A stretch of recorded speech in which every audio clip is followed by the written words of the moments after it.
Israel cease fire की खिलाफ वर्जियों से बाज न आया। गजा सिटी में सब्जी मंडी पर ड्रोन हमला।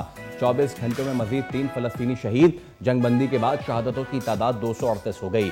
सैनी फौज की जुनूबी लेबनान में भी फिजाई कार्रवाई। गाड़ी पर मिसाइल हमले में 4 लेबनानी शहीद। गजा में मुस्तकिल क़याम अमन का मिशन। तुर्की में अहम बैठक आज होगी। पाकिस्तान समेत 8 ममालिक शरीक होंगे। नायब वज़ीर आज़म इसहाक डार आज इस्तांबुल जाएंगे।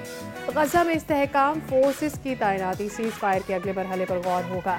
पाकिस्तान जंगबंदी के मुकम्मल नफाज और इसराइली इनखलाह पर जोर देगा। फलस्तीनियों के लिए बिला रोक टोक इंसानी इमदाद की फरहमी और गजा की तामीर नौ का मुतालबा किया जाएगा।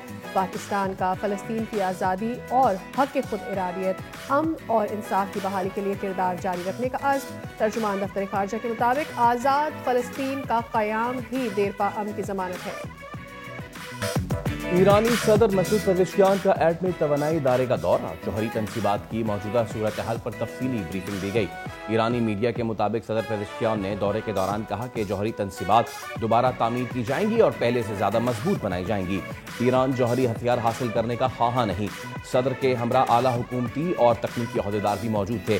ईरानी हुकूमत के तर्जुमान ने तस्दीक की कि ईरान को अपने जौहरी प्रोग्राम पर मुज़ाकरात की बहाली का पैगाम मौसूल हुआ है। तेहरान हुकूमत का मौक़िफ़ है कि ईरान का एटमी प्रोग्राम पुरअमन मकासद के लिए है और मुल्क अपने साइंस और टेक्नोलॉजी के हक से दस्तबरदार नहीं होगा। वज़ीर आज़म आज़ाद कश्मीर के उम्मीदवार का फैसला ना हो सका। पीपी आज़ाद कश्मीर में वज़ीर आज़म के उम्मीदवार के लिए धड़ेबाजी खत्म ना हो सकी। चौधरी यासीन और फैसल राठौर में मुकाबला। पीपी अरकान की जानिब से राबते जारी। तहरीक एदम एतमाद जमा कराने के बाद वज़ीर आज़म के लिए नाम का ऐलान होगा। क़यादत ने आज़ाद कश्मीर में हुकूमत साजी की जिम्मेदारियाँ 2 सीनियर रहनुमाओं को सौंप दी। टेस्ट सीरीज 1-1 से बराबर रही। 3 मैचेस की T20 सीरीज का मार्का ग्रीन शर्ट्स ने सर किया। पाकिस्तान और जनूबी अफ्रीका की टीमें अब वनडे सीरीज में टकराएंगी। सीरीज के तमाम मैचेस इकबाल स्टेडियम फैसलाबाद में खेले जाएंगे। दोनों टीमें फैसलाबाद पहुंच गई। पहला टाकरा मंगल को होगा। दूसरी जानिब भारत की विमेंस क्रिकेट टीम ने वर्ल्ड कप 2025 के फाइनल में जनूबी अफ्रीका को 52 रन से शिकस्त देकर पहली मरतबा आलमी चैंपियन बनने का एजाज हासिल कर लिया। जनूबी अफ्रीका की पूरी टीम 46वें ओवर की तीसरी गेंद पर 246 रन बनाकर आउट हुई। पहली मर्तबा आलमी चैंपियन बनने का ख्वाब चकनाचूर हो गया। अस्सलाम वालेकुम, खुश आमदीद। बखैर रागले। दुनिया बोल है के साथ मैं हूं सादिया सैमसन और मैं हूं फैसल करीम। उम्मीद है कि आपका वीकेंड बहुत अच्छा गुजरा होगा and a very happy Monday Sadia. या very happy Monday all of after a weekend. I think it's a good start to have some rest and come back and have a weekend. तो उस लिहाज से तो बहुत अच्छा था। आप बताएं, how was it for you? It was good, it was good. Things happening at arts council and all. Well, हम इसकी आगे चल के ज़रूर बात करेंगे, लेकिन आगाज़ ही करेंगे हम पाक अफ़गान मामले से।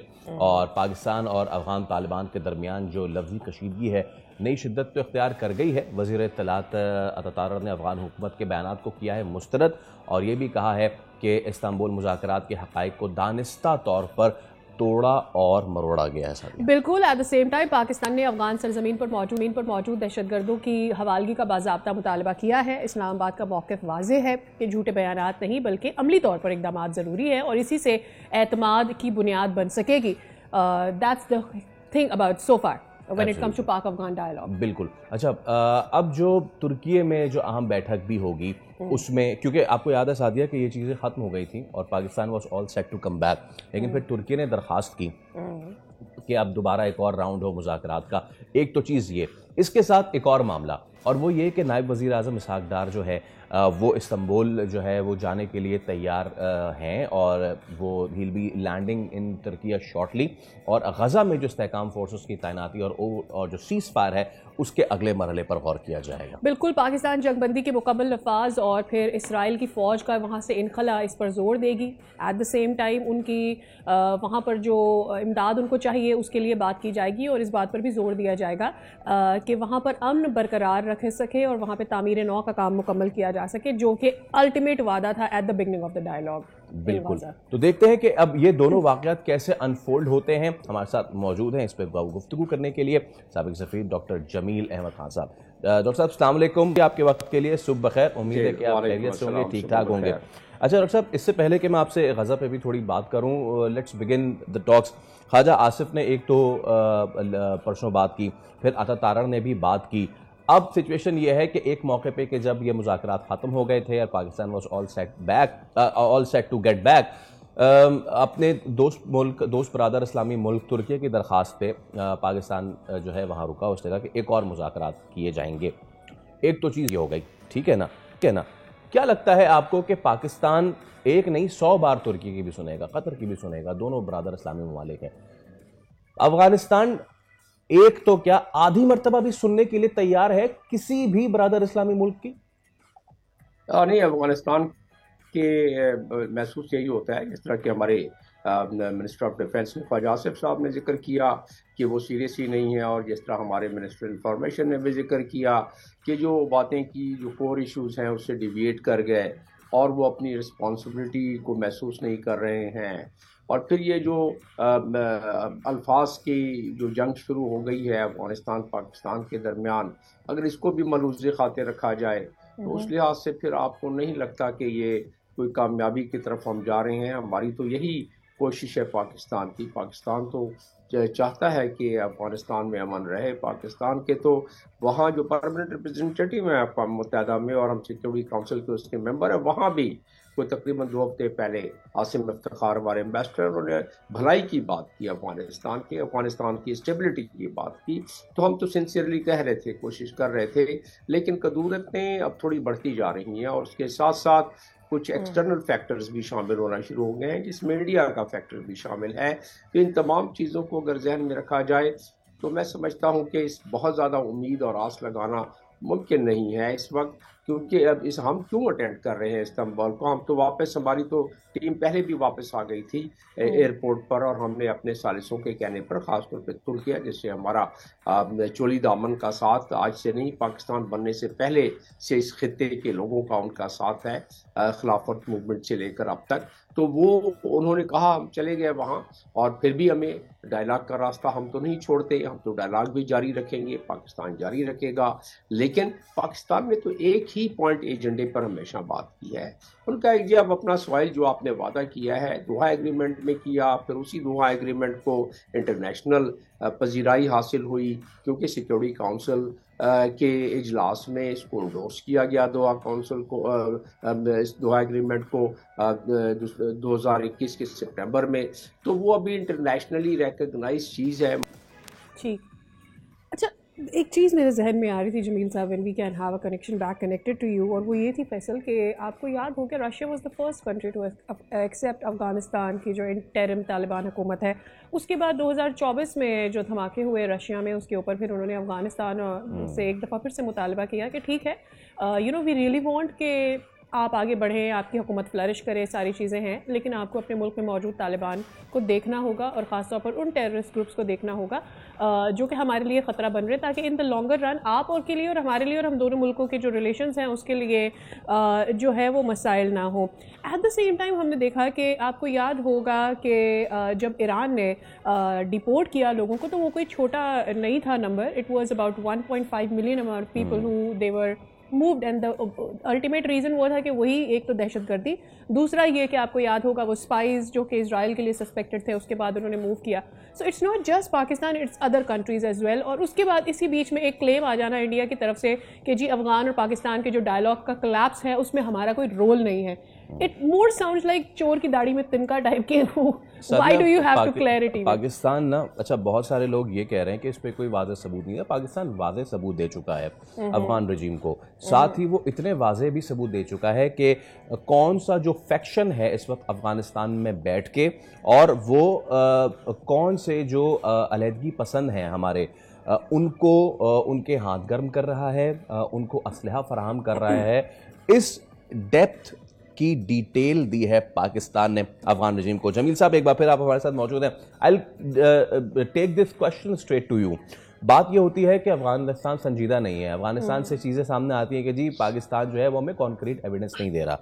कॉन्क्रीट एविडेंस देने की डेप्थ ये है कि अफगान रजीम को ये बताया गया है कि आपके किस हिस्से से बैठ के कौन सा फैक्शन पाकिस्तान में बैठे हुए कौन से जो नॉन स्टेक एक्टर्स हैं उनको वो हथियार फराहम कर रहा है लेटेस्ट।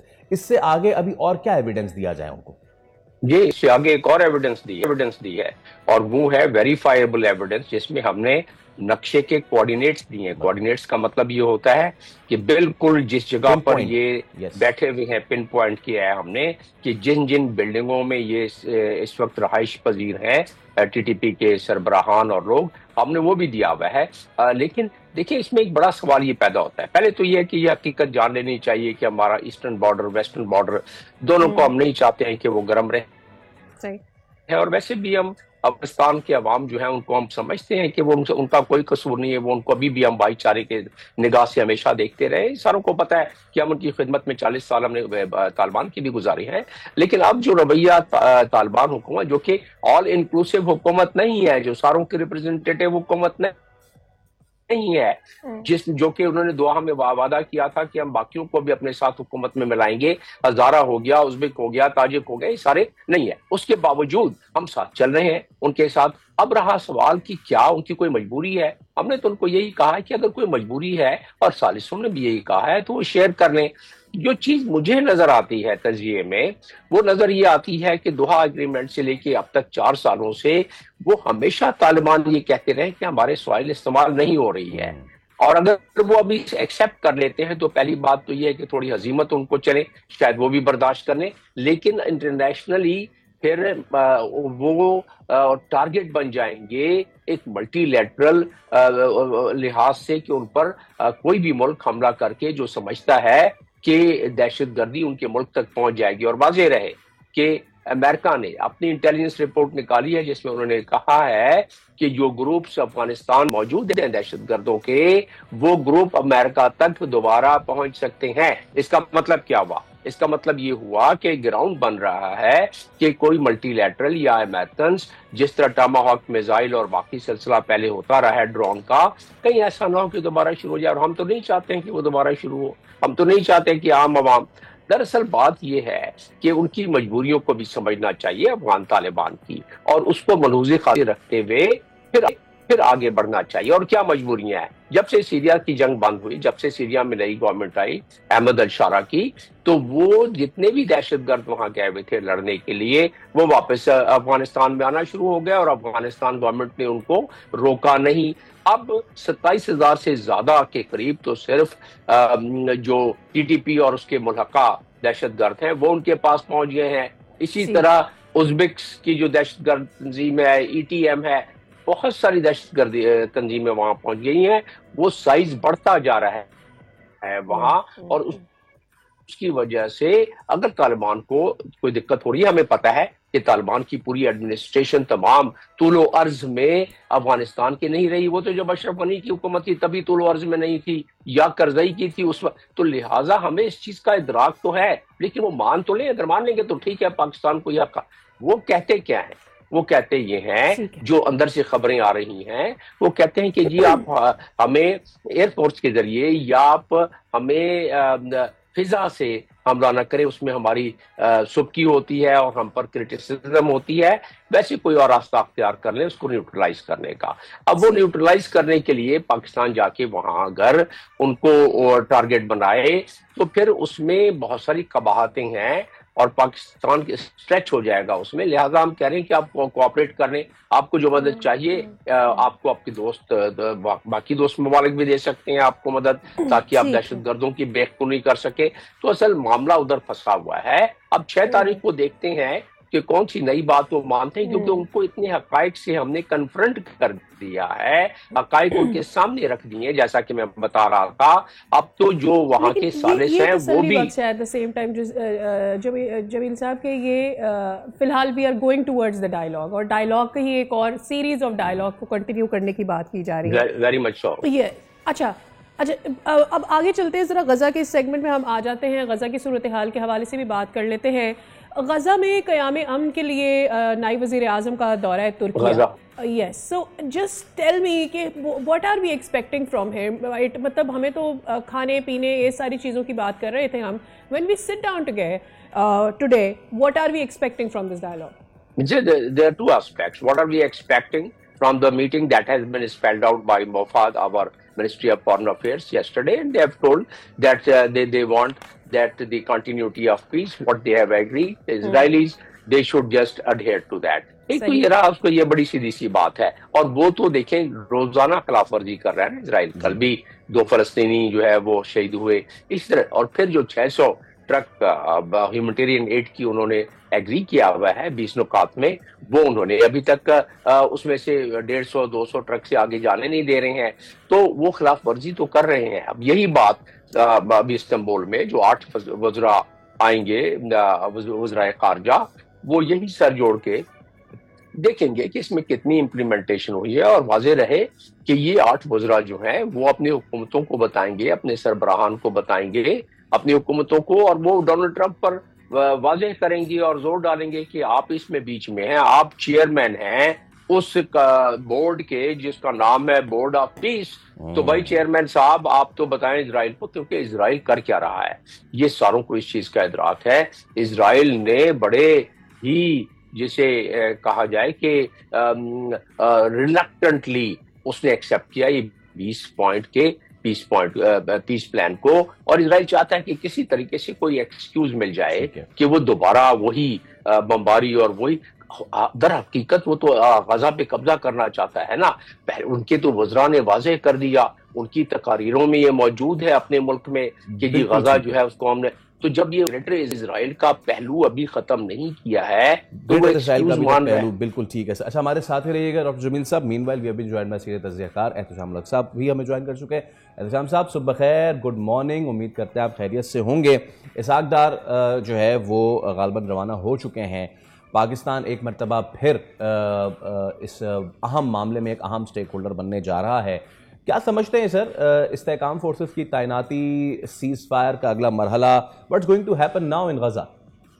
देखिए, बुनियादी तौर पे तो चीजें जो अब तक सामने आई है उसमें तो लगता है कि बार बार इजराइल की तरफ से सीज फायर लाइन की और जो खिलाफ वर्जियां की गई हैं और जिस तरीके से वो किसी की बात सुनने के लिए तैयार नहीं। जेडी वैंस ने भी पर्सनली जाके दोबारा उनको कहा है कि प्रेसिडेंट ट्रंप के लिए बहुत बड़ी एम्बैरसमेंट है कि जब आप एक सीज फायर मादा हुआ है तो आप उसको ऑन करें। उधर जो बहाना बनाते हैं जी, एक आध दफा तो वाकया हुआ रफा की जगह पे एक जो बॉर्डर है क्रॉसिंग बॉर्डर इजिप्ट के पास, वहां पे 2 इजरायली जो है ना फौजी मारे गए थे। उसका बहाना बना के इस वक्त तक अगर मैं गलत नहीं हूँ तो तकरीबन 300 के करीब जो है ना वो फलस्तीनी को मारा जा चुका है, शहीद किया जा चुका है। तो बुनियादी तौर पे तो लगता ही यही है कि तकलीफ उनको ये है कि जब अमेरिका ने कहा था कि वेस्ट बैंक को किसी सूरत में भी हम आपको एनेक्स करने की इजाजत नहीं देंगे, इस पे जो है ना बहुत तकलीफ है नेतन्याहू को। उनका तो ख्याल था सीधा सीधा फैसल कि हमने इसी हल्ले में ये सारा काम कर लेना है।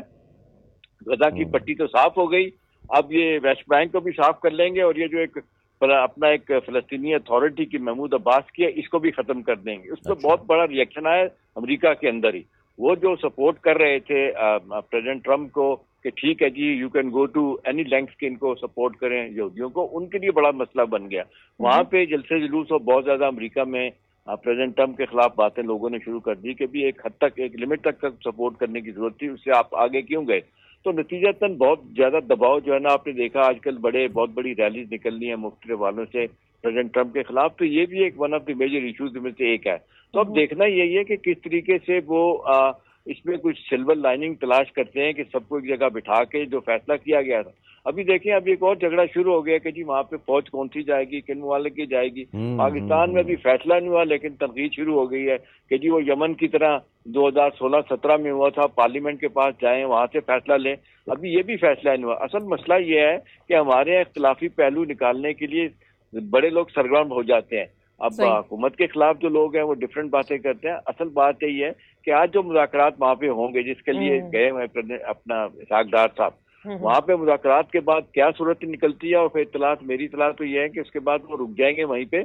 और ये जो 6 तारीख को मुलाकात होनी है दोनों अपना क्या कहते हैं हमारे फॉरेन मिनिस्टर भी होंगे और उधर मुत्तकी साहब भी मौजूद होंगे, अफगान टेरर मिनिस्टर के जो फॉरेन मिनिस्टर हैं। वो कहा जा रहा है कि इसमें कतर और इस्तांबुल अपना टर्की के भी फॉरेन मिनिस्टर हो सकते हैं ताकि इस मामले को बकायदा जो कहा जा रहा था ना कि फ्रेमवर्क एग्रीमेंट के साथ साथ एक मैकेनिज्म बना लिया जाए कि जी अफगानियों की जो है ना इस हवाले से दरअंदाजी होगी तो किस तरह होगी। गुड टू तो वो उसके साथ साथ मेरा ख्याल है जो पाकिस्तान का एक रोल बन गया मिडिल ईस्ट में, आपने देखा हर जगह पे एहतशाम साहब, मेरे ज़हन में ये बात आ रही थी कि it's very good to see कि एटलीस्ट टर्की और Pakistan is going to be following up with this, वरना ऐसा हो रहा था कि जैसे गज़ा के मामले पर थोड़ी चुप सी लग गई है, उसके ऊपर कोई प्रोग्रेस नहीं हो रही है जब से ख़ास तौर पर इसराइल की जानिब से सीज़ फायर की खिलाफ वर्जियाँ की जा रही हैं। तो एक मेरे ख्याल में फ्रॉम द मुस्लिम वर्ल्ड एक कंसिस्टेंट एंड कॉन्टिन्यूस प्रेशर ज़रूरी है, ताकि इट्स नॉट जस्ट USA की voice, it's other countries voice as well that keeps interfering वहाँ पर जो भी कुछ हो रहा है उसमें। अब जंगबंदी का उन्होंने क्रेडिट लिया है, इस पे आप देख लें। अब तो मलेशिया भी कह रहा है कि जी नोबेल पीस अवार्ड उनको दिया जाए, पाकिस्तान भी कह रहा है, और भी लोग कर रहे हैं। तो उनको ये भी एक परेशानी है कि भी मेरे लिए लोग जो है ना वो इस हद तक चले गए और हम बहुत ज्यादा अपने लेवरेज इस्तेमाल जो कर सकते थे इजराइल के खिलाफ उतना नहीं कर पा रहे। तो मेरा ख्याल है जो फैसल जेडी वहां से भी रिसेंटली हो गए हैं, सुना है उन्होंने बड़ी टफ लाइन ली है और प्रेसिडेंट ट्रम्प का बड़ा वाज़ेह पैगाम दिया है कि एक किसी हद तक आपके साथ हम खड़े होंगे। उसके बाद से हम पे तो लोगों ने बदतमादी शुरू कर दी है। अभी आप देख लें जिस तरीके से कतर पे हमला हुआ, उसके बाद कतर जो है ना उसने भी कहा कि जी आपने तो हमारे साथ 100 साल का एक वायदा किया था, गारंटी दी हुई थी सिक्योरिटी के रीजन में। तो वो जो GCC के ममालिक है, खासतौर पे कतर हो गया, UAE है, सऊदी अरब है, कुवैत है, ओमान है, ये लोग परेशान हैं, इनके ममालिक के हेड। तो इसलिए वो बार बार कह रहे हैं जी पाकिस्तान का जो एग्रीमेंट सऊदी अरब के साथ दिफा का हुआ था वो एक्सटेंड हो सकता है ममालिक में। तो ये अमेरिका में लोग बिल्कुल किसी को पसंद नहीं कि इस तरह के। ठीक है, बिल्कुल ठीक है आपकी यही बात है शाम साहब। मैं जरा डॉक्टर जमील के पास भी लेके जाऊं। जमील साहब, ये बात ठीक है कि जो मुस्लिम एक फोर्स है वो होनी चाहिए या फिर एक एलाइड फोर्स होने चाहिए, सॉर्ट ऑफ दैट। दुनिया ने ये पहली मर्तबा नहीं देखेगी, दुनिया में पीस कीपिंग मिशंस भी हैं। So my question is, yes अगर पाकिस्तान को शहादत मिलती है वो भी बड़े लोग उस पर खुश हो रहे हैं, बट इसी दुनिया में है ना एक पीस कीपिंग फोर्स UN की, वाई नॉट दैट, पहली चीज़। दूसरी चीज़, अगर UN पीस कीपिंग मिशन नहीं और अगर ये जो एलाइड ममालिक हैं इनमें पाकिस्तान, मिस्र एंड ऑल, जिसपे ऑलरेडी इसराइल को एक तहफ़्फ़ुज़ात मौजूद है, अगर कल को कुछ और होता है, इसराइल फिर कोई ठूठा करता है, फिर इनका क्या रिएक्शन होगा? नहीं, उसमें रिएक्शन तो जाहिर है जब स्टेबलाइजिंग फोर्स वहाँ होगी और इतने मुल्कों की होगी, UAE हो गया, सऊदी अरेबिया हो गया, पाकिस्तान हो गया, इंडोनेशिया हो गया, ये 8 ममालिक में से बाकी ममालिक भी शायद अपने कुछ टोकन फोर्स दे दे। तो उसमें 2 सवाल इधर उठते हैं, क्योंकि हम चाहते हैं कि इसकी इंडोर्समेंट हो जाए सिक्योरिटी काउंसिल से, और क्योंकि डोनाल्ड ट्रंप को यूनाइटेड नेशंस को हमेशा वो नुक्ताचीनी करते रहे, अपने जनरल असेंबली के इस तकरीर में भी उन्होंने काफी नुक्ताचीनी की, तो वो चाहते हैं कि यूनाइटेड नेशन से हटकर ये स्टेबलाइजेशन फोर्स रहे। मेरा अपना मानना ये है कि अगर हम उसमें लगे रहे तो जो फलस्तीनियों को रिलीफ हम दे सकते हैं वो भी नहीं। कम से कम फलस्तीनी जब देखेंगे कि मुसलमान ममालिक के स्टेबलाइजेशन फोर्स वहां है तो कुछ तो वो स्टेबलाइजेशन फोर्स जवाब देंगे, कम से कम सफाती तौर पर भी एक उनकी मजबूती आ जाएगी, और फिर उनके पास हथियार होंगे, खिलौने तो लेके जाएंगे नहीं स्टेबलाइजेशन फोर्स, तो उसमें कोई एंगेजमेंट भी हो सकती है। और ये 8 ममालिक मिलकर, पाकिस्तान और इंडोनेशिया बहुत भारी भरकम मुल्क है वहाँ, तो मैं समझता हूँ कि स्टेबलाइजेशन फोर्स वैसे आप नुक्ताचीनी करते रहे, लेकिन या तो उनको यारो मददगार छोड़ दे या फिर स्टेबलाइजेशन फोर्स को। इसका मतलब है कि अभी का जो सीन है कि जो मिल रहा है, जो मिल रही फुर्सत में उसको ले लिया जाए। Thank you so much. Doctor Jamil हमारे साथ मौजूद थे, एहतशाम साहब भी हमारे साथ मौजूद थे। हम एक ब्रेक लें, उसके बाद हाजिर होंगे तो मजीद अहम चीजें आपसे डिस्कस करेंगे। Stay with us.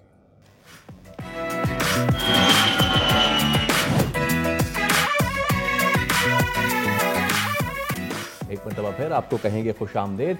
ज़रा ई चालान के हवाले से बात कर लें। बड़ा ये बताया गया कि ये बड़ा इनकलाबी कदम है और इससे मामला, कुछ तस्वीरें भी शेयर हुई साथ ही, जिसमें एक सड़क पे दिखाया गया कि तमाम तर गाड़ियां जो है वो ज़ेब्रा क्रॉसिंग जो है उससे पीछे खड़ी हुई हैं, जिसमें कहा गया कि डर पुलिस से डर नहीं लगता साहब, कैमरे से लगता है। लेकिन मेरा सवाल है कि कितनी ज़ेब्रा क्रॉसिंग है इस पूरे शहर में? ज़ेब्रा क्रॉसिंग तो तब होगी ना जब सड़क होगी, तो कितनी सीधी सड़कें हैं। वो एक लिस्ट जारी की गई है कि इस सड़क पे कैमरा है, उसमें मेरे बहुत सारे सवालात हैं। उसमें लियारी एक्सप्रेसवे के सारे एग्जिट्स और एंट्रेंस जो है ना उस पर भी बताया गया है। देखते हैं कि सारी सूरत हाल क्या बनती है। लेकिन उससे पहले हुआ ये है सादिया कि एक तरफ तबाहाल सड़कें हैं, दूसरी तरफ जदीद जो ई चालान वाले मामलात हैं वो कैसे चलेंगे, और इसी चीज़ को अब फाइनली किसी ने टेकअप किया है। और वो किसी जो हैं वो है मोहम्मद फारूक फरहान, जो कि पार्लिमानी लीडर हैं, जमात इस्लामी के रुकन सिंध असम्बली हैं। उन्होंने भारी जुर्मानों से मुतालिक सिंध असम्बली में ये करारदाद जमा करवा दी है।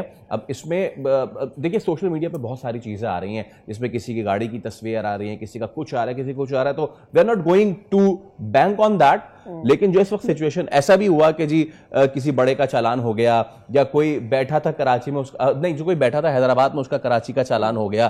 किसी ने जराए मजाक ये भी लिख दिया कि यार मेरे दोस्त ने मुझसे पैसे लिए थे और वो उसने वापस नहीं किए, फिर मैंने उसकी एक बाइक ली और उसके बाद सारे इशारे जो लिस्ट बताई गई है ना, उन सारे इशारों से बगैर हेलमेट तेज बाइक चलाता हुआ गया, चालान उसके नाम पे आया। अब उसने मुझे क्या, उसने सिंध हुकूमत को पैसे दे। अच्छा, इस पर मेरे ख्याल में ये अनफेयर है कराची के आवाम के लिए, before we go to the guest, उनके ऊपर ये अनफेयर है कि आपने सड़कें बेटर नहीं की, आपने बाकी सारी ट्रैफिक लाइट्स, ज़ीब्रा क्रॉसिंग, ये सारी चीज़ें सही नहीं की, और उससे पहले आपने जुर्माने यानी चालान, ई चालान सिस्टम जो है वो इंट्रोड्यूस करा दिया। And eight the same time ये भी अनफेयर है उन लोगों के साथ कि ये जो चालान है ये बाकी शहरों के मुकाबले इतना ज़्यादा कराची से क्यों है?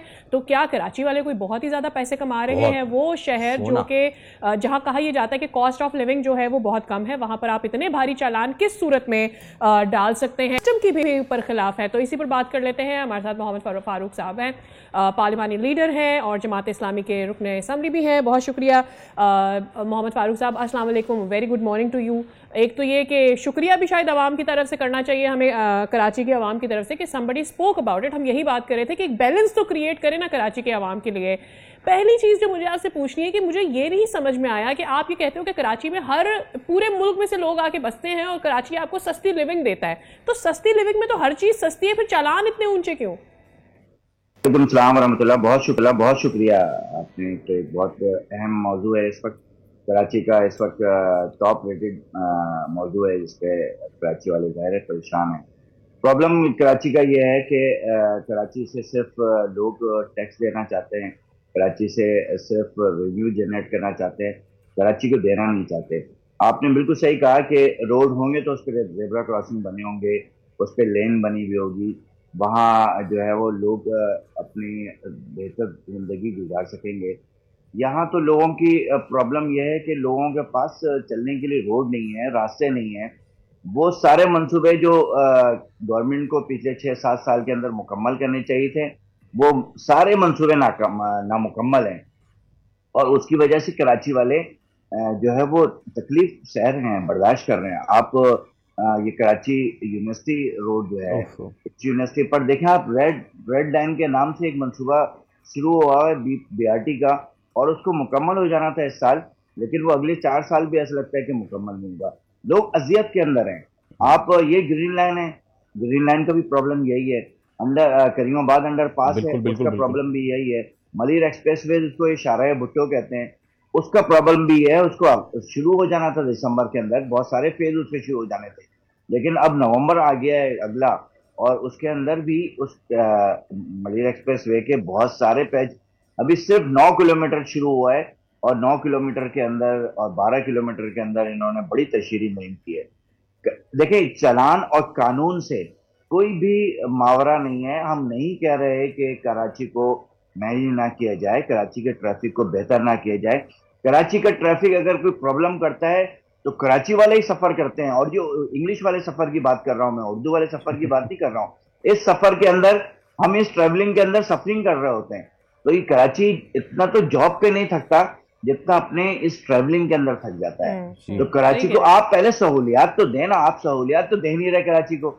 आपने इंटरनेशनल मेयार के चालान कर दिए हैं। देखिए, जमात इस्लामी के मेंबर की हैसियत से मैं जो असम्बली के अंदर मैंने करारदाद जमा कराई है, जमात इस्लामी कोर्ट में जानी जो है वो उसकी तैयारी कर रही है। हम जो है वो उसके खिलाफ पिटीशन दायर करेंगे। हम जमात इस्लामी अब अगर कह रही है कि अगर ये इन्होंने ई चालान का ये फैसला वापस नहीं लिया, इसके अंदर रद्दोबदल नहीं किया, तो जमात इस्लामी कराची के अंदर प्रोटेस्ट करेगी। अच्छा, और कराची के आवाम को लेके, मोटरसाइकिल वालों को लेके। हाँ, मैं इसमें अब एक चीज़ है, एक तरफ यहाँ पे ना एक लाइन ड्रॉ करने की बड़ी ज़रूरत है। जब भी हम बात करते हैं सहूलियात ना होना और ये वो, तो हुकाम की तरफ से ऐसा समझा जाता है कि हम कोई लॉ अबाइडिंग सिटीजन्स नहीं है और हमें तकलीफ हो रही है कि कोई हमें ये कहे कि जी आप हेलमेट पहने। हमें ये तकलीफ होती है कि हमें कोई कहे कि यार आपके पास लाइसेंस होना चाहिए। नहीं, इसको जरा क्लियर करते जाएं सर कि हेलमेट पहनने से ना किसी को तकलीफ है, ना ही लाइसेंस रखने से किसी को तकलीफ है। ये जो एक तासुर बनाया जा रहा है कि कराची के लोग तो कहते हैं कि हम कानून की पासदारी नहीं करेंगे, हम करना चाहते हैं, लेकिन प्रोवाइडेड द फैक्ट कि जब मैं रात में किसी सड़क पे जा रहा हूं तो मुझे स्ट्रीट लाइट नजर आ जाए, जब मैं किसी शाहरा पे रुकना चाह रहा हूं तो मुझे ज़ेब्रा क्रॉसिंग नजर आ जाए। मुझे बताएं, ये जो लिस्ट दी है सड़कों की, ये कराची का 20% भी नहीं बनता।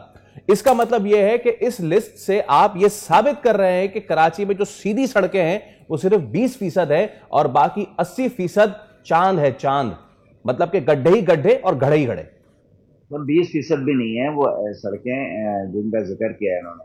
कराची तो 3.5 करोड़ आबादी का शहर है। आप ये भी देखें कि जिन सड़कों का इन्होंने जिक्र किया वहां हैवी ट्रैफिक अलाउ ही नहीं है।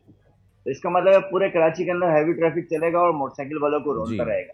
इस 6 दिन के अंदर जो इन्होंने 27 तारीख से इन्होंने ई चलान कर शुरू किया है, जिसको एक्टिवेट किया है, इस 6 दिन के अंदर 4 नौजवान हैवी ट्रैफिक के नीचे दबकर मोटरसाइकिल के नीचे वो जांबाज हो गए। कोई पूछने वाला है उन हैवी ट्रैफिक वालों को? कराची वाले टैक्स भी दें। एक आपको मैं बहुत अच्छा फिगर बताता हूँ कि गुज़िश्ता साल का जो चालान कराची वालों ने भरा था ना, ये रुश्वत जनी तो अलग हो रही थी रोडों के ऊपर, जो लीगल चालान भरा था वो चालान कराची को छोड़ के पूरे सिंध के अंदर उतना मोटर व्हीकल टैक्स भी नहीं है। बताओ, यानी हम चालान इतना ज्यादा दे रहे हैं कि मोटर व्हीकल, बाकी तो पूरा सिंध इसका मतलब है मोटर व्हीकल टैक्स भी नहीं दे रहा। अच्छा, कराची प्रॉब्लम क्या कर रहा है? कराची देखें, बात सिर्फ ये कर रहा है कि BRT, metro train, electric train, मुख्तलिफ किस्म की ऑरेंज लाइन्स पूरे मुल्क में चल सकती है। मुल्तान में चल रही है मेट्रो लाइन, पेशावर में चल रही है मेट्रो बस और मेट्रो ट्रेन, इस्लामाबाद में चल रही है, लाहौर की तो बात ही नहीं करें, लाहौर के अंदर तो 2-2, 3-3 चल रही है। लेकिन कराची को चिंची रक्षे दे दिए आपने। कराची को 15,000 बसों की जरूरत है, 400 बसें देके कराची वालों का एहसान करते हैं। कराची टैक्स देता है 50, एक तरफ हमारा टैक्स है और एक तरफ पूरे मुल्क का टैक्स है। Absolutely. हम इतना टैक्स देते हैं और हमें बस नहीं देते, ट्रांसपोर्ट नहीं देते। फिर नौजवान क्या करता है यहाँ? नौजवान ये करता है कि 15-20 हजार 25 हजार रुपए की एक मोटरसाइकिल लेता है, उसको रेनोवेट करता है, उसके अंदर थोड़ी सी बेहतरी लाता है और फिर उसको लेकर, क्योंकि आप कोई बेवकूफ है कि यहाँ मलिर हाट से कोई बैठेगा और जहां उसने जाना है अगर बंदर रोड, तो वो अपनी मोटरसाइकिल पे जाएगा, उसको आप अच्छी एसी बिल्कुल मेट्रो बस देंगे तो लाजमी उसमें बैठेगा, नहीं तो उसमें जाएगा। मसला ये है कि सड़क भी तो होना उसके लिए। और नहीं, उसके अलावा भी फैसल बहुत सारे लोगों ने जो इनिशियलाइज की गई थी रेड बस और ग्रीन बस, बहुत सारे लोग जिनका रूट था उन्होंने जेन्युइनली, क्योंकि उनको सस्ता पड़ रहा था, बाइक से सस्ता पड़ रहा था उनको उस बस में जाना, और गर्मी में जब खासतौर पर हीट वेव के दिन थे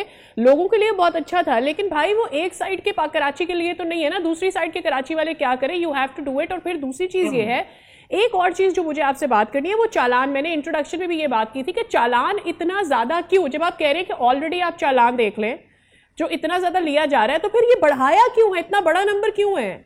मैं यही कहना चाह रहा हूं, देखें फैसिलिटीज तो उनके लिए हैं, बाकी पाकिस्तान के बाकी बड़े शहरों के लिए फैसिलिटीज है, सबसे बड़े शहर के लिए फैसिलिटी भी कोई नहीं है। लाहौर के अंदर 200 रुपए का चालान और यहाँ 10,000 रुपए का चालान। वही चालान इस्लामाबाद में भी 1,000 रुपए का है, कैपिटल में आपके दारुल खिलाफा में 1,000 रुपए का चालान, यहाँ पे 10,000 रुपए का चालान।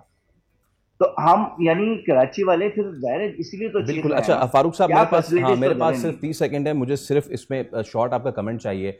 एहतजाज करने जा रहे हैं या अदालत जा रहे हैं और दीगर जमातें आपकी हम आवाज हो रही हैं? You have got 30 second sir. देखें, कराची के अंदर नुमाइंदगी तो जमात इस्लामी कर रही है ना, अवाम की नुमाइंदगी कर रही है। हम जो है वो अपने ऐवानों में भी बात करेंगे, हम कानूनी रास्ता भी इख्तियार करेंगे, और ये रोड पर एहतजाज करना, चौक पे एहतजाज करना, ये भी कानूनी रास्ता है। हम कराची वालों को तनहा नहीं छोड़ेंगे, कराची को पूरे साथ लेके मोटरसाइकिल की पूरी हम कोशिश कर रहे हैं कि उनके साथ, हमने इससे पहले भी नंबर प्लेट पे मोटरसाइकिल की एक रैली निकाली थी और हमारे अमीर कराची मुनीम जफर ने उसकी क़यादत की थी। हम इस तरह के कोई चीज सोच रहे हैं और इंशाअल्लाह ताला हम इसको करेंगे। और मैं लेकिन सूबाई हुकूमत से बहुत संजीदगी के साथ मुतालबा करना चाहता हूँ कि कराची के साथ बस कर दें, आप बस कर बिल्कुल दें ठीक, कराची के साथ। क्योंकि कराची वालों की बस हो गई है, जी, कराची बिल्कुल, वालों की भी बिल्कुल। बस हो गई है। बहुत शुक्रिया फारूक साहब, it was wonderful to have you on the show. बहुत ही मजा आया इनके बारे में किसी और ऐसे शख्स से सुनने के लिए जो कि दर्द रखता है कराची वालों के। चलिए जी, एक ब्रेक लें, उसके बाद दोबारा हाजिर होंगे। Stay with us.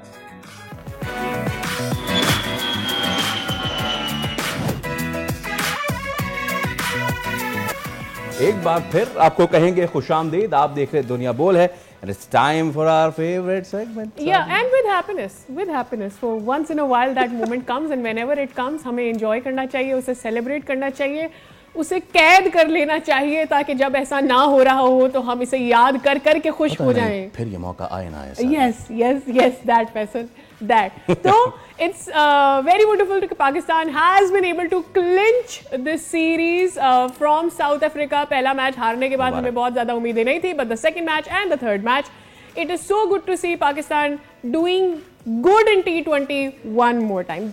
Finally home Okay. Series T20 से तो हम expect पे कर होम सकते सीरीज पे अगर आप हार जाते तो फिर क्या ही फायदा होता। हम इस पे भी बात करेंगे। प्लस मैं जिस पे मजीद बात करना चाहूंगा सादिया, वो ये कल रात क्रिकेट की दुनिया में एक बहुत स्पेशल इवेंट हुआ। And well yes, this is Pakistan versus south Africa, और उसमें कहा बात तो हमने करनी है कि बाबर केम और बाबर ने फाइनली एक मैच विनिंग दी। बट मैं इस पे बात करना चाहता हूँ, this is the last catch जो कि हरमनप्रीत कौर ने लिया, और इसके साथ ही भारत का कम से कम 2 दहाइयों का जो सपना है वो पूरा किया। The women played really well, and irrespective of the fact कि आप कहाँ बैठे हैं, किस मुल्क में बैठे हैं और क्या कर रहे हैं, just look at this team, just look at this And मेरे team. ख्याल में इंडिया के लिए ये बहुत अच्छा हुआ that they happened to win the semi-final against Australia because उसके बाद साउथ अफ्रीका था, और साउथ अफ्रीका से पहले वो हार चुके। जी साउथ अफ्रीका ने इसी सिचुएशन में, इसी वर्ल्ड कप में इसी सिचुएशन में इंडिया को हराया था, जब इंडिया को ये लगा कि जी वो जीत चुके हैं और वो उनके आखिरी 3 बैट्समैन रह गए थे साउथ अफ्रीका की। But the way they have played, that is when you see कि किसी टीम ने अपनी गलती से कितनी जल्दी सीखा। वरना आमतौर पर किसी हारी हुई किसी टीम से अगर हम एक ही इस इवेंट के अंदर मैच हार चुके होते तो एक साइकोलॉजिकल इफेक्ट होता है आपके ऊपर, और लोग इसके बारे में बात करते हैं। What a comeback from semifinals until the final by Bharat. कहानी ये है कि साउथ अफ्रीका को चोकर्स ऐसे ही नहीं कहते, तो साउथ अफ्रीका एक बार फिर चौक कर गई, और अच्छी बात यह है कि इंडिया को ट्रॉफी मिल गई। खैर, इस सब पे बात कर लेते हैं। We have got today cricket analyst Fawad Mustafa साहब। फवाद भाई, अस्सलाम वालेकुम, a very good morning to you sir. आप ठीक ठाक होंगे, खैरियत से होंगे। Before coming to Pakistan South Africa, let's first talk about India ने जो कल फाइनल जीता है सर। बहुत जबरदस्त, बहुत शुक्रिया आपका, प्लेजर बुलाने का। यस, बताइए, how would you sum up? बहुत ही अच्छे टॉपिक से बात स्टार्ट की है, जो मैं सोच रहा था कि पहले इसी पे बात होनी चाहिए। उसकी वजह ये है कि ये जीत मेरी नज़र में सिर्फ इंडियन खवातीन क्रिकेटर्स की नहीं है, ये इस खित्ते में जितनी भी खेलने वाली लड़कियां हैं, क्योंकि हमारा मिजाज खवातीन क्रिकेट और खवातीन के हवाले से काफ़ी हद तक एक ही जैसा है। इन बच्चियों को बहुत कुछ सुनना पड़ता है जब वो इस खेल की तरफ आते हैं। अभी भी हमारे माशरे में मेजॉरिटी सोच यही है कि ये लड़कियां क्रिकेट बैट कैसे उठा सकती हैं, ये तो आटा गूंदने वाले हाथ हैं, ये चूड़ियां पहनने वाले हाथ हैं। और उसके बाद जो अक्सर कोचेस का रवैया है वो भी कुछ इतना ज़्यादा पॉजिटिव नहीं होता। ये मैं बहुत निचली सतह पे बात कर रहा हूँ आपसे, जहाँ से शुरुआत होती है। फिर इनके लिए कोई अलग से खवातीन के क्रिकेट ग्राउंड्स नहीं है, कोई क्रिकेट अकेडमीज नहीं है, तो ये ज़्यादातर बच्चियाँ बॉयज़ क्रिकेट एकेडमी से स्टार्ट करते हैं, वहाँ बहुत सारे मसाइल होते हैं, और उसके बाद निकल के आके एक वर्ल्ड कप जीतना। और मैं बहुत से मेल क्रिकेटर्स को भी बात करता हूँ जब ये खवातीन क्रिकेट के हवाले से, जी हम तो देखते ही नहीं है, कोई देखने वाला है ही नहीं, हम तो हमारा इंटरेस्ट ही नहीं है। तो कल जब हजारों लोग इन बच्चियों को खेलते हुए फाइनल में देख रहे थे, और मैं सोच रहा था उन मेल क्रिकेटर्स के बारे में कि अब अपने यूट्यूब चैनल के लिए और व्यूज के लिए उन बच्चियों ने आपको उस नहज पे लेके आ गए कि अब आपको देखना पड़ेगा और बात भी करना पड़ेगा। तो जो आपका खेल है आपको सतह पे लेके आता है। मुझे खुशी इस चीज की है फैसल सादिया कि इसके बाद इस पूरे रीजन में और वालिदैन अपनी बच्चियों को सपोर्ट करेंगे और बच्चियां इस खेल में आएंगी, और ये खेल खवातीन क्रिकेट के हवाले से पूरे खित्ते में बेहतर से बेहतर होगा। और जो रेजिलियंस और पूरे जो खित्ते का तो नहीं पता, पाकिस्तान का स्पेशली, इंडिया में तो आएंगे। कल जो छोटी बच्चियां वहां पे आई हुई थी, पाकिस्तान का हमें नहीं पता कि पाकिस्तान का क्या होगा सादिया। आई रियली होप कि there is a learning lesson सबके लिए। इसमें से मेरे लिए जो सबसे ज्यादा इंपॉर्टेंट पॉइंट था इस पूरी सीरीज में, सिर्फ अगर मैं इंडिया को एनालाइज करूं, वो ये कि India has been really resilient. और इंडिया के लिए ये आसान नहीं है। उसकी वजह ये है कि एक माइंडसेट बना हुआ है, यार कहाँ ऑस्ट्रेलिया, यार कहाँ साउथ अफ्रीका, कहाँ हम उनको हरा सकते हैं। उनकी औरतें थोड़ी, एक ये बात कही जाती है कि यार उनकी औरतें बहुत ताकतवर है, हमारी लड़कियां वैसा है ही नहीं, उनका बॉडी टाइप ही। तो उस स्टीरियोटाइप से हमें निकलना पड़ता है पहले वहां जाने के लिए कि भाई हमने इनको हराना भी है। देखिए, ये सारा कुछ जो जहन में मैं और आप डालते हैं ना, हम यहाँ पर बच्चियों के जहन में डालते हैं तो कमजोर दिमाग के साथ, कमजोर सोच के साथ वो आगे बढ़ती है ना, ये हमारे अंदर है। हम अक्सर, अभी मैंने पूरा विमेंस वर्ल्ड कप देखा है, पाकिस्तान टीम ठीक है, बहुत बेहतर खेली है एज कम्पेयर टू आप पिछले वर्ल्ड कप देखें, बेहतर से बेहतर हुई है। जिस तरह से कुछ वर्ल्ड चैंपियन टीम्स को उन्होंने जिस तरह से वो खेला, और ऑलमोस्ट कई जगह पे तो इंग्लैंड वाला मैच में शायद जीत ही जाते हैं। तो ये एक स्लो प्रोग्रेस है, टाइम लगता है, आपका पूल छोटा है, आपके कुछ स्टेट जो है, प्रोविंसेस है, वहां पर तो बच्चियों को खेलने की इजाजत ही नहीं है बहुत से इलाकों में पाकिस्तान के।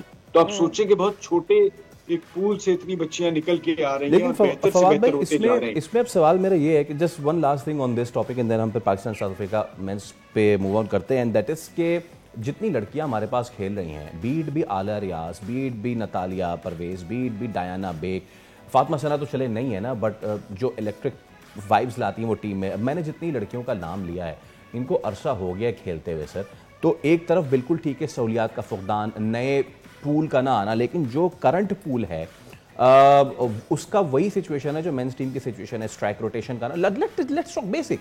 इंडिया की आप देखें, they come and they just go bang bang bang.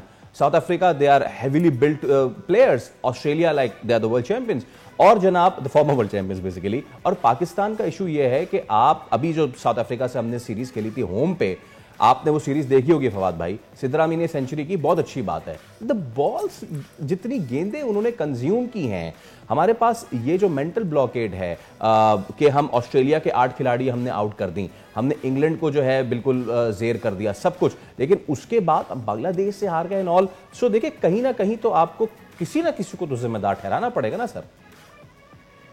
देखिए, ये आपने जिन सीनियर क्रिकेटर्स का नाम लिया, ये लोग अपने करियर के आखिरी वक्त ये दौर में गुजर रहे हैं, पीछे से लड़कियां आ रही हैं। सिद्रा अमीन का आपने नाम लिया, सिद्रा अमीन का खवातीन क्रिकेट में एक बहुत बड़ा मुकाम बनता चला जा रहा है और बेहतर से बेहतर होती जा रही है। तो जब रोल मॉडल टीम में आते रहते हैं, इस किस्म के बैटर्स और आएंगे, जितना ज्यादा पूल बढ़ेगा, जितनी ज्यादा बच्चियां आएंगी। यहाँ पर देखें, लड़कियां, हमारे स्कूल में तो स्पोर्ट्स है ही नहीं खवातीन का, तो वो भागना भी जो है वो क्रिकेट एकेडमी में आके सीखती हैं। अब कराची में खवातीन की एक क्रिकेट एकेडमी बन गई है जहाँ पर अंडर 19 क्रिकेटर्स पे भी काम हो रहा है। उसके बाद ऊपर भी काम हो रहा है। मैं देखने भी रिसेंटली गया था, मोहम्मद मसरूर उनके हेड कोच हैं। अच्छा। वो जूनियर लेवल पे भी रहे हैं, तो वो वहां पर काम कर रहे हैं। उससे ऊपर भी असद शफीक बड़ी खवातीन के साथ काम कर रहे हैं, और भी बाकी उनके कोचिंग स्टाफ है। तो चीजें बेहतर हो रही हैं मेरी नजर में, और इंशाल्लाह बेहतर आपको रिजल्ट आने शुरू होंगे। ठीक है, अब बात कर लेते हैं जरा मेन क्रिकेट की भी। वैसे तो आपको मुबारकबाद भी हमें दे देनी चाहिए, क्योंकि कम ही ऐसे मौके होते हैं कि जब मैं और आप ये बात कर रहे होते हैं कि पाकिस्तान जीत गया है। It was a good come back in the series by Pakistan team. देखिए, पाकिस्तान अपने से बेहतर टीम के अगेंस्ट टेस्ट सीरीज भी खेल रहा था, T20 सीरीज भी खेली, और जिस तरह से पहला मैच हारे, मुझ समेत बहुत से लोगों ने तनकीद की और एक उम्मीद छोड़ दी कि ये सीरीज आप जीत सकेंगे, क्योंकि आप 3 मैचों की सीरीज में पहला मैच हार जाएं। बट जिस तरह से आपके बॉलर्स ने कमबैक किया, और आपको याद होगा सलमान मिर्जा कि मुझ पे बहुत ज्यादा तनकीद हुई थी, बहुत ज्यादा मजाक भी उड़ाया गया था जब मैं PSL में भी इस बॉलर की बात करता था, क्योंकि क्रिकेट देखना मेरा शौक है और मैं निचली सतह से क्रिकेट को देखता हूँ और प्लेयर्स को थोड़ा बहुत फॉलो करता हूँ कि किस लड़के में कितना दमखम है। तो सलमान मिर्जा का वो जो स्पेल था, उसने सारी सीरीज में चेंज लेके आया। जिस तरह से दूसरे T20 में साउथ अफ्रीका आउट हुआ, और उसके बाद फिर चीजें और बाजी पलटती चली गई। तो हमारा यही कहना है, बाबर आजम, फवाद भाई, गुड इनिंग्स। जी ऑब्वियसली हमारे सारे मसाला और व्यूज ही बाबर आजम पे हैं, माजरत के साथ। उसकी वजह है कि हम सारे लोगों की बात ही नहीं करते। हम देखें, हम पता है हो क्या गया है। मैं अफसोस इस बात का है कि हम नहीं, लेकिन बाबर आजम से हमने बिल्कुल उम्मीद तो लगाई हुई थी ना फवाद भाई कि कुछ करे and it's wonderful to see him back in the colours. I mean उसके लिए भी बड़ा अच्छा है, हम सबके लिए अच्छा है। सादिया बहुत अच्छा है, बट मैं बताना ये चाहता हूँ, ये टीम गेम है। हमने पहले ही बहुत से एक खिलाड़ी के नाम लेके पाकिस्तान क्रिकेट को यहाँ पर लेके आ गए। बाबर में कोई डाउट ही नहीं है कि वो बहुत बड़ा खिलाड़ी है, बहुत अच्छा खिलाड़ी है। बट हो ये रहा है पिछले कई सालों से कि हम सिर्फ एक खिलाड़ी का नाम लेते हैं, हम बाकी सारी परफॉर्मेंस भूल जाते हैं। और उसकी मार्केटिंग टीम को क्रेडिट जाता है कि जिस तरह से उसने वो बड़ा प्लेयर तो जरूर है, लेकिन उसे तो जावेद मियांदाद, इंजमामुल हक, यूसुफ और यूनुस से बड़ा प्लेयर बना दिया। क्योंकि मार्केटिंग एक ऐसी चीज है कि वो कुछ भी कर सकती है, और उसने डिलीवर किया, उसमें कोई डाउट नहीं है कि we was under pressure to perform, और वो डिलीवर करके आया। वो उन बड़ी खुशी बिल्कुल ठीक है। हाँ फवाद भाई, वो 32,000 लोगों का क्या करें, वो तो उसकी मार्केटिंग टीम नहीं है ना जो कजाफी में बैठे हुए थे। और वो जब शाहजादा फरहान आउट हुआ तो वो विजुअल भी सबने देखा कि वो तालियां बजा रहे थे सारे। उस पर साउथ अफ्रीकन कमेंटेटर भी हैरान थे कि यार ये कैसी कौम है, ये अपने खिलाड़ी पे आउट होने पे खुशी मना रही है। So you have to give it. अब आप इसको मार्केटिंग को कहें कि बाबर को कहें, he is the face of Pakistani cricket. Also the top scorer of T20। I mean he is over Rohit Sharma, और कितने कम मैचेस कंपैरिजन में तो खेले उसने। सादिया, आप दोनों को याद होगा, शाहिद आफरीदी भी जब खेलने आते थे तो यूसुफ और यूनुस अगर 100 रन पे भी खेल रहे हैं तो लोग चाह रहे ओवरशैडो हो जाता था जी। और ठीक है, और वो शाहिद आके खेले। लेकिन देखिए शाहिद के बाद बाबर आजम में हमें बहुत टाइम लगा है। मतलब मैं कोई बहुत खास अलग से फैन नहीं हूं, लेकिन ऑब्वियसली जितनी तनकीद बाबर आजम के ऊपर हुई है for not scoring, and then ये कि T20 से इसे बाहर निकालो, और फिर ये कि इसमें T20 में इसका नंबर क्या होगा, फिर उस बंदे का कॉम्प्रोमाइज करना कि ठीक है मैं वन डाउन आ जाता हूं, और फिर फाइनली कलर्स में आना। तो जहां आप तनकीद करते हैं वहां अप्रिसिएशन भी ड्यू बनती है ना। सादिया बहुत बनती है, ये उनका काम है, उन्होंने किया है। उम्मीद है वो जितने बड़े प्लेयर है इससे ज्यादा बेहतर करेंगे।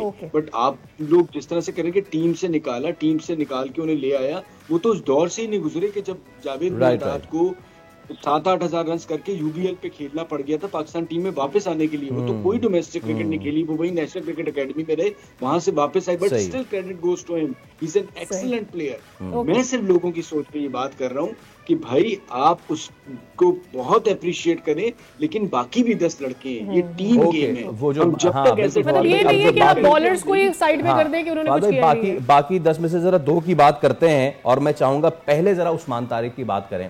एक तो सब दुआ में हाथ उठा लें और कहें या अल्लाह उस्मान तारिक को नजर न लगे, खास तौर पर जय शाह और ICC की, क्योंकि उसकी बड़ी स्ट्रगल है। फवाद भाई, I was reading his story, और वो जो एक्शन है उनका वो इस वजह से भी ऐसा है बिकॉज उनकी, मैं बोन डिफॉर्मिटी अगर ना कहूं उसको, और उनकी नेचुरल जो है ना, उनके जो हमारा सबका कोहनी का एक कॉर्नर है, उस्मान तारिक के 2 कॉर्नर्स हैं एल्बो के। Please talk me through this. देखिए, बात सारी ये है कि ये सारे मसाइल हैं, ये आपको याद होगा शोएब अख्तर के साथ भी इसी किस्म के मसाइल थे।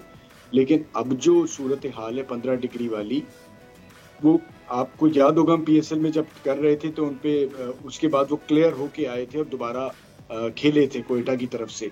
अब आप इंटरनेशनल क्रिकेट खेल रहे हैं, आ गए हैं, और हो सकता है कि आप पे दोबारा आप इस प्रोसेस से गुजरना पड़े। तो अगर तो वो टेस्ट पास कर जाते हैं, फिल वक्त तो कोई ऐसी चीज नहीं, तो उस पर बात भी मेरी नजर में इतनी जायज नहीं है। बट हो सकता है ये चीज आए, तो ये चीज आएगी तो वो तो एक लीगल प्रोसेस है, उसके थ्रू आपको गुजरना पड़ेगा और उसे क्लियर करना पड़ेगा। बट फिल वक्त एक बड़ी अच्छी फाइंड है, और अगर कोई इशू नहीं आते तो आप, हमारा आने वाला जो वर्ल्ड कप है उसमें एक बड़ी अच्छी पॉजिटिव चीज है कि उस्मान आगे। मुझे लगता है उन्हें फील्डिंग पे बहुत और फिटनेस पे काम करना पड़ेगा, क्योंकि फील्डिंग एक ऐसी चीज है जो बहुत जरूरी है। और साथ साथ अबरार के साथ उस्मान भी अगर खेलते हैं तो हमारे लिए बड़ी अच्छी एक चीज है कि एक और उस किस्म के बॉलर आगे। बट फैसल, इंटरनेशनल क्रिकेट में ना हम समझ नहीं पाते कि लोग एक बार जब आप आते हैं मैदान में तो फिर आप पे काम शुरू हो जाता है कि इनकी क्या क्या इन्हें खेलना है, कैसे खेलना है और किस तरह से रन्स करने हैं। तो लोग बहुत तेजी से काम करते हैं, जब आप पहली बार आते हैं लोगों को पता नहीं होता। हाँ, और आइडेंटिफाई, और हमारे यहाँ आइडेंटिफिकेशन का भी बड़ा फुकदान है। बहुत शुक्रिया फवाद भाई, was wonderful to have you on the show. I really hope कि जो इस वक्त हमने विनिंग स्ट्रीक ले ली है कंटिन्यू कर सके। और अब आगे जो हमारा अगला सीरीज आ रही है ODI. when it comes to ODI, we really continue winning against South Africa and have some good numbers on our record. Fakhar Zaman will be back in ODI, so let's Yes. सी कि हमने ये जो shuffling की है, ये shuffling T20 में तो काम आ गई। रीशफलिंग करेंगे, क्या हम शफलिंग की रीशफलिंग करेंगे या नहीं करेंगे? शफल जो भी है वो आपके शफल लिए होगी सफल या नहीं, अलबत्ता फजाई वाह, आलूदगी के बारे में वाह, वाह, वाह। कभी कभी मैं क्या- भी पोएटिक हो जाती हूँ, क्या अच्छी राइमिंग बात कर है, लेती हूँ। क्या बात है। लेकिन अच्छा ये- जनाब, हम बात कर लेते हैं Yes, जरा please. मौसम की। Weather is changing, weather is of course changing, but Lahore में और पंजाब में इस वेदर चेंज के बड़े मसाइल हो रहे हैं। फजाई आलूदगी बढ़ गई है, एक दफा फिर से लाहौर को हम देख रहे हैं कि नंबर 1 पर है।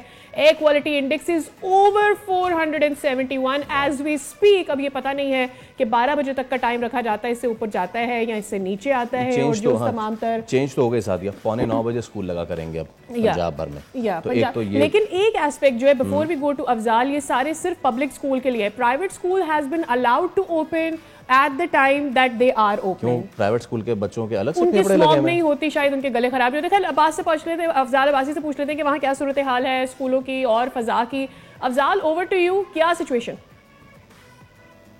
जी बिल्कुल, लाहौर शहर में फ़ज़ाई आलूदगी का सिलसिला जो है वो कम नहीं हो सका और आलूदा तरीन शहरों की फहरिस्त में लाहौर का आज भी पहला नंबर है। और एयर क्वालिटी इंडेक्स लाहौर का जो है वो आज 406 बताया जा रहा है। और यही वजह है कि महकमे तहफ़्फ़ुज़ माहौलियात ने जो तालीमी इदारे हैं उनकी टाइमिंग्स चेंज कर, क्योंकि सुबह और शाम के औकात में फ़ज़ाई आलूदगी जो है वो ख़तरनाक हद को भी क्रॉस कर चुकी होती है। इसी वजह से महकमे तहफ़्फ़ुज़ माहौलियात ने जो स्कूल्स हैं उनकी टाइमिंग 8:45 यानी सुबह 8:45 पर स्कूल ओपन होंगे और 1:30 बजे जो है वो स्कूलों में छुट्टी होगी। और इनमें जो स्पेशल एजुकेशन के स्कूल्स हैं वो भी शामिल हैं।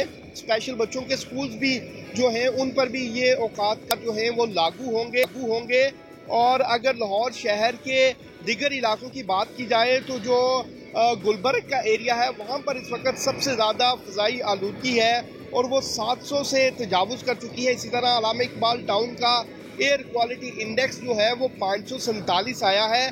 और जो तिब्बी माहिरीन हैं उन्होंने शहरियों से अपील की है कि वो सुबह और शाम के औकात में बिलखुसूस जो है वो घरों से गैर ज़रूरी बाहर ना निकलें और मास्क और ग्लासेस का इस्तेमाल करें ताकि वो फ़ज़ाई आलूदगी से सके।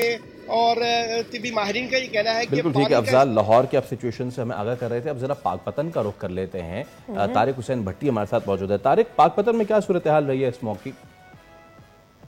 जी बिल्कुल, पंजाब के मुख्तलिफ इलाकों की तरह पाकपतन में भी शदीद स्मॉग है। ख़तरनाक स्मॉग ने जो है वो डेरे जमाए हुए हैं जिससे शहरी जो है वो मुख्तलिफ बीमारियों में मुब्तला हो रहे हैं। शहरी जो हैं उनके नाक, गला, आँखों और जिल्द की बीमारियां जो हैं वो जन्म ले रही हैं। तो महकमा माहौलियात और महकमा हेल्थ की तरफ से लोगों को एहतियाती तदाबीर अख्तियार करने की हिदायत की जा रही हैं। मास्क का लाजमी इस्तेमाल करने की हिदायत की जा रही है। इसके लोगों के शहरियों को ये भी कहा जा रहा है कि गैर ज़रूरी सफ़र से जो है वो इजतनाब करें। और इसके साथ साथ महकमा माहौलियात की जानिब से जो स्मोक फैलाने वाले अनासर हैं उनके खिलाफ कार्रवाइयाँ जो हैं वो भी की जा रही हैं। मुतअद्दिद भट्ठा जात को मसमार कर दिया गया है और इसके साथ साथ धुआं फैलाने वाली जो फैक्ट्रियाँ हैं उनके खिलाफ भी कार्रवाइयाँ जो हैं वो जारी हैं। और जो किसान तबका है जो अपने फसलों की बाकियात को जलाकर इस धुआं जो बन रहा है और जो स्मोक का सबब बन रहा है उनको भी बड़ी जुर्माने किए जा रहे हैं। महकमा माहौलियात की तरफ से एहतियाती तदाबीर अख्तियार करने पर सख्त पाबंदी जो है वो कही गई है कि अपने बच्चों को जो है वो मास्क का लाजमी इस्तेमाल कराएं। ये खतरनाक स्मोक जो मुख्तलिफ बीमारियों का सबब बन रही है। बिल्कुल ठीक है तारिक, आप इस सवाल से हमें अपडेट कर रहे थे। इससे पहले कि हम ब्रेक पे जाएं, वज़ीर सेहत मुस्तफ़ा कमाल इस वक्त गुफ्तगू कर रहे हैं, आपको ले चलते हैं।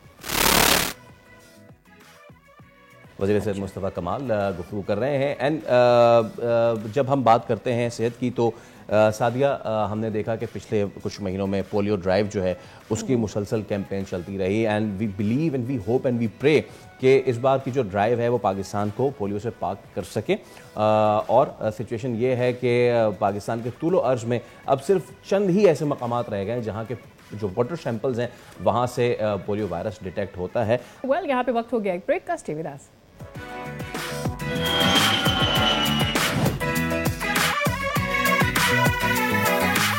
Welcome back Sadia.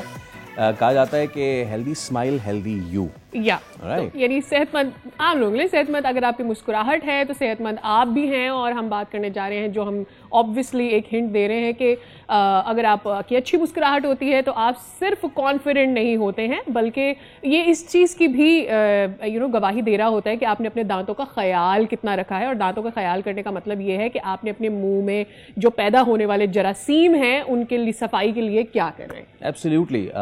ये सिर्फ मुस्कुराहट की हद तक महदूद नहीं है, बल्कि अभी जो हमारी गेस्ट हैं उनसे बात करते हुए हमें ये भी राज अफशा हुआ कि इसका ताल्लुक बहुत सारी बीमारियों से जुड़ा है। यानी कि आपकी जो ओरल हेल्थ है, आपकी जो मुंह की सफाई है, वो आपकी दीगर बीमारियों से भी जुड़ी हुई है। और छोटी मोटी बीमारियां नहीं, बॉस बड़ी बीमारियों से भी जुड़ी हुई है। अच्छा, अब इसमें बहुत सारे टबूज भी हैं। कई लोग ये कहते हैं कि दिन में एक बार नाकाफ़ी है, तो वो टाइमिंग क्या होनी चाहिए। कई लोग कहते हैं नाश्ते से पहले करें, कई लोग कहते हैं नाश्ते के बाद करें। अब तो रील्स ऐसी आ रही हैं जो कह रहे हैं कि इस टूथपेस्ट में फला चीज़ है तो ना करें, इससे आपको मतलब हमें सिर्फ ये पता करना था पहले कि टूथपेस्ट में सॉल्ट है या नहीं है। अब हम सॉल्ट से बहुत आगे निकल चुके हैं। अब हम केमिकल्स की बात करें कि उनसे कौन कौन सी बीमारियां हो रही हैं, तो ये बात सही है या नहीं। इन सारी जो मिथ्स है इनको ब्रेक करने एक और मैं जानना ज़रूर चाहूँगा। एक तो अगर toothpaste and then there used to be a tooth powder that मशहूर, हाँ, तो वो टूथ पाउडर जो है उससे लोग फिर मंजन, और वो लाल मंजन भी होता है। आपने अक्सर अगर कराची में बसों में सफर किया होगा तो जरूर आपको एक बंदा सेल्समैन आपको जिंदगियों में बिकना शुरू सेल्समैन हाँ आपको मिलता होगा जो कहता होगा आपके दांतों से खून आता है और धब्बे आते हैं, और अगर आपको तकलीफ होती है और खून आता है तो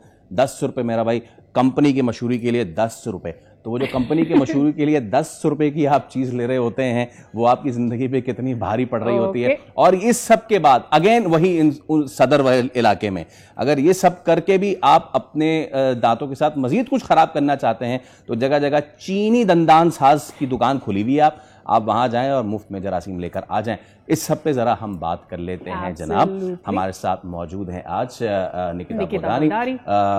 हम उनसे बहुत इंटरेस्टिंग बात करने वाले हैं। She is a general dentist and also she is dental surgeon, so we'll talk to her and figure out कि ये जो इतनी सारी myths हैं इनके पीछे क्या कहानी है और ये बड़ी बड़ी बीमारियां एक्चुअली कौन सी बीमारियां होती हैं। Dr. Saiba, Nikita, it's wonderful to have you in the show and very good morning. Very good morning. Nikita, पहली चीज़ तो मेरे जहन में ये आती है कि obviously कुछ स्माइल्स नेचुरल होती हैं, लेकिन कुछ लोग उसके पीछे मेहनत करते हैं ना। कुछ लोग स्केलिंग कराने को तरजीह देते हैं, अपने दांत साफ रखने को ट्वाइस ब्रश करते हैं। I'll start from basic oral health. बिल्कुल भाई, मैं अपना मुंह साफ रखूं कैसे, क्या करना पड़ेगा मुझे उसके लिए? अच्छा, आपने सबसे पहले जो है वो 2 दफ़ा ब्रश लाजमी करना है। अक्सर यहाँ पे अच्छा, मैं एक स्टडी पढ़ रही थी, उसमें ये कह रहे थे कि 47% लोग अभी भी दिन में एक ही बार ब्रश करते हैं। पाकिस्तान में हुई थी ये स्टडी। दैट मीन्स आधे से भी कम। उनको ये नॉलेज नहीं है कि दिन में 2 दफ़ा ब्रश करना कितना ज़रूरी है। रात में आपने सोने से पहले ब्रश करना लाजमी है। अगर आप नहीं करेंगे तो वो आपके अपने लिए ही नुकसानदेह है। हम तो अक्सर पेशेंट को क्लिनिक में कह रहे होते हैं कि दिन में आप दूसरों के लिए ब्रश करते हैं और रात में आप अपने लिए ब्रश करते हैं। इसको अच्छा, एक और कन्फ्यूजन अक्सर होती है पेशेंट्स को कि हम ब्रश कब करें, दिन में नाश्ते के पहले ब्रश करें या नाश्ते के बाद ब्रश कर दें। अच्छा, तो इसका हम ये कहते हैं कि आप नाश्ते के आधे घंटे बाद ब्रश करें। रात में तो आपने सोने से पहले करना है, उसमें तो आपके पास कोई ऑप्शन नहीं है। सुबह में आप नाश्ते के आधे घंटे बाद इसलिए क्योंकि जब आप नाश्ता करते हैं तो आपके मुंह में जो pH है, ठीक है, वो थोड़ा सा एसिडिक हो जाता है। तो जब आप फौरन ब्रश करेंगे, जो आपके एनामल है, दांत का जो सरफेस जो स्ट्रांग होता है, वो वेयर ऑफ होने शुरू हो जाता है। तो आप नाश्ते के आधे घंटे बाद ब्रश करें। इससे क्या होगा कि आपकी हाइजीन भी अच्छी मेंटेन रहेगी और दूसरा कि आपके जो जितना भी खाया हुआ फूड इम्पैक्ट वो भी क्लीन हो जाएगा। इसमें एक सवाल मेरा हमेशा से है, जब भी थोड़ी सा ठंडा लगता है ना, जी जी, दैट मींस के एनामल में कुछ मसला हो रहा है। जी बिल्कुल। खुदा ना खास्ता जो आपके दांतों की ऊपरी सतह है, वो जो एक सॉर्ट ऑफ शाइनी चिकनी सतह है जिसको एनामल कहते हैं, जी जी जी, अगर उस पर रगड़ खा के, और क्या कभी ऐसा होता है कि वो बिल्कुल ही खत्म हो जाए, और अगर वो हो जाए तो वो रीजनरेट हो सकती है? देखिए, वो ख़त्म हो जाने के पहले तो आपने कॉज रिमूव करना है कि वो ख़त्म क्यों हो रही है। जी जी। लोगों को लगता है कि बहुत ज़्यादा हार्ड ब्रशिंग से आपके दांत क्लीन हो जाएंगे, बट नहीं, दैट्स नॉट राइट। आपकी ब्रशिंग बहुत जोर से करने से घिस दो बस, सफेद हो जाएगा। गुस्सा निकाल किसी पे गुस्सा आ रहा है, गाड़ी के हेडलाइट की बजाय दांत यूं कर दो तो अगले को लाइट नजर आ जाए। एग्जैक्टली, लेकिन डेंटिस्ट के पास नहीं जाना हमें खुद ही इसको सफेद करने हैं, रगड़ के। असल में वो आपके दांत और खराब हो रहते हैं। ऐसा नहीं करना चाहिए, क्योंकि इससे क्या होगा कि आपके मजीद जो सेंसिटिविटी है वो भी बढ़ेगी। आपके दांत क्लीन नहीं होंगे और गम्स भी छिलते हैं उससे। यस, गम्स भी इन्फ्लेम्ड, सूजन हो जाती है उनमें, रेड दिखते हैं, तो उनको लगता है वो रेड हैं या अच्छे हैं। कभी अक्सर दांतों से खून आता है, तो हमारे चाइल्डहुड में हमें हमारी माओ और एल्डर्स ने ये बोला ये तो अच्छा होता है, दांतों से खून निकलना चाहिए। ऐसा हुआ है, there has been time, and when we grew up, one of the myth, या and when we grew up then we realise कि भाई आपके दांत सेंसिटिव हो रहे हैं। So tell me, walk me through कि ये जो no, bleeding is never normal. दांतों से आ रहा है कि दांतों से जुड़े गम से आता है, और वो तभी आता है जब इन्फ्लेम्ड हो, जब सूजे हुए हो। आपके गम्स जब सूजे हुए होते हैं तो वो ब्लीड करेंगे।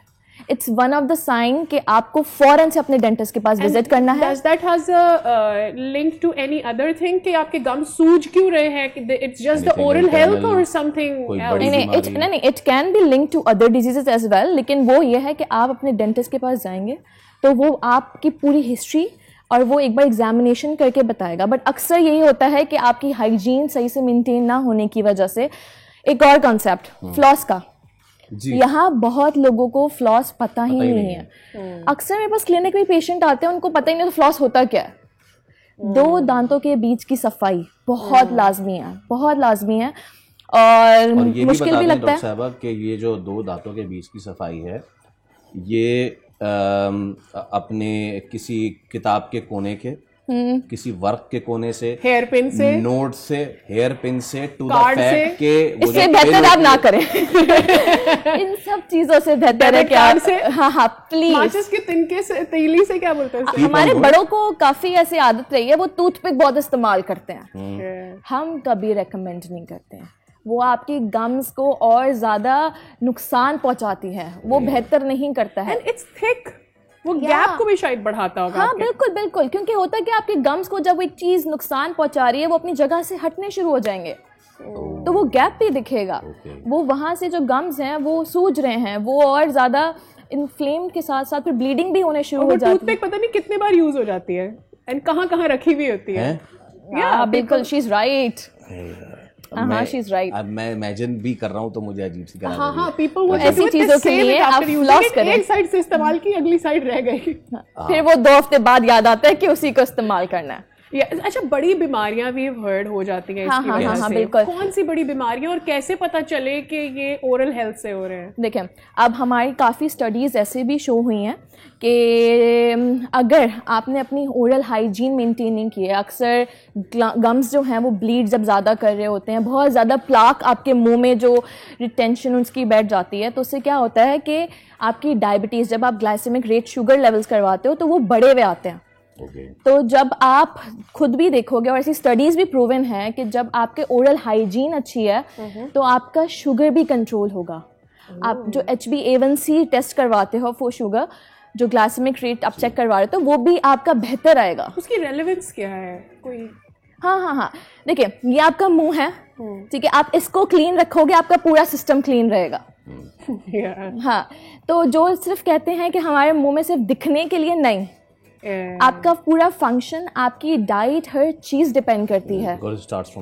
Exactly, it starts from here. अच्छा, एक हमारा है कि टूथब्रश इस्तेमाल कर लिया, उसके बाद आपने पता नहीं कब तक उसे इस्तेमाल करना है, उस वक्त तक जब तक आखिरी डंडा ना रह जाए। नहीं, डंडे में एक बाल अगर है तब तक आप उसे घिसते रहे। एक तो ये कि टूथब्रश कब तक, और कौन सा toothbrush, there like so many toothbrushes, like कि वो क्या, मुझे कैसे बेसिक पहचान हो कि यार ये मेरे गम्स के लिए, मेरे टीथ के लिए। आपको ना add the electric one as well. Electric one is okay, you can use that, but it's expensive. यहाँ पे महंगाई का रेट वैसे ही इतना ज़्यादा है, तो अक्सर पेशेंट्स नहीं अफोर्ड कर पाते हैं। तो टूथब्रश हम सॉफ्ट ब्रिस्टल वाला ही रिकमेंड करते हैं।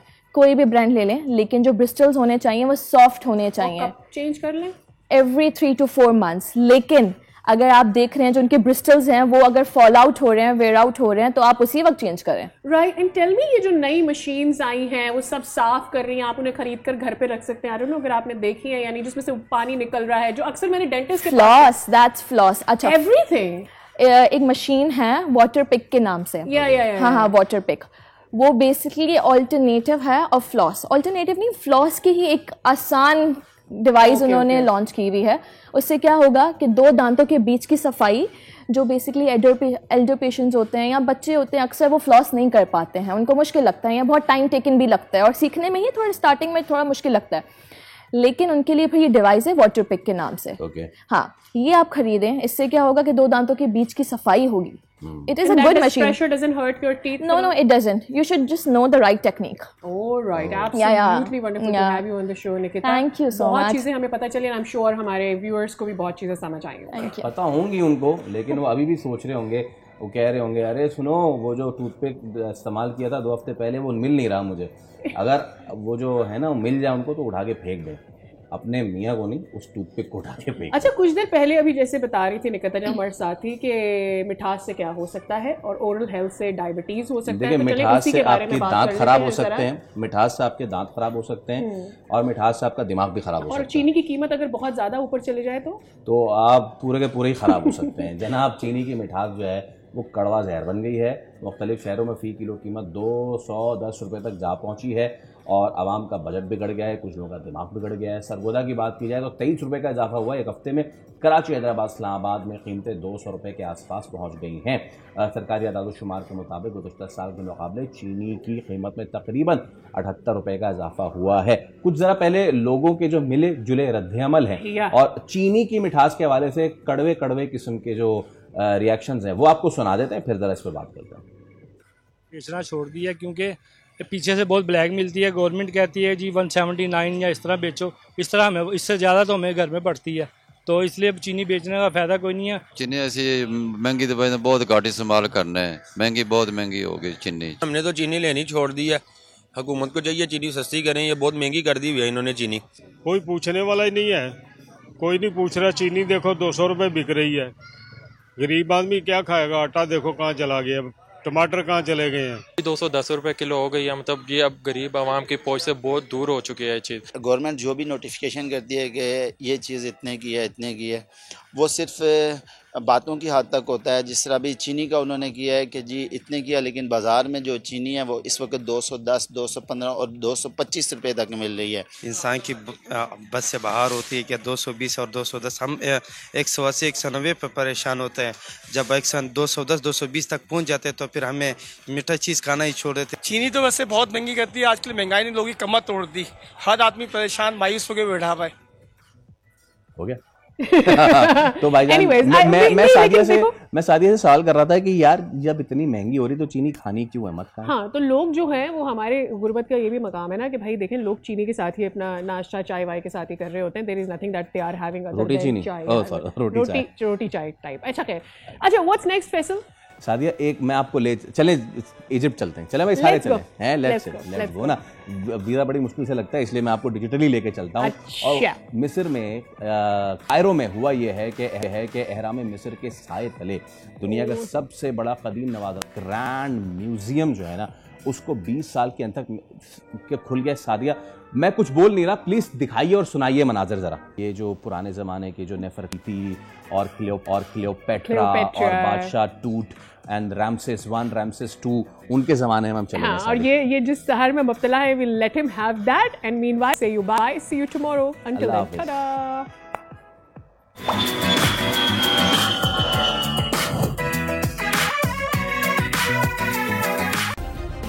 सब्सक्राइब करें और बेल दबाएं ताकि कोई खबर रह न जाए।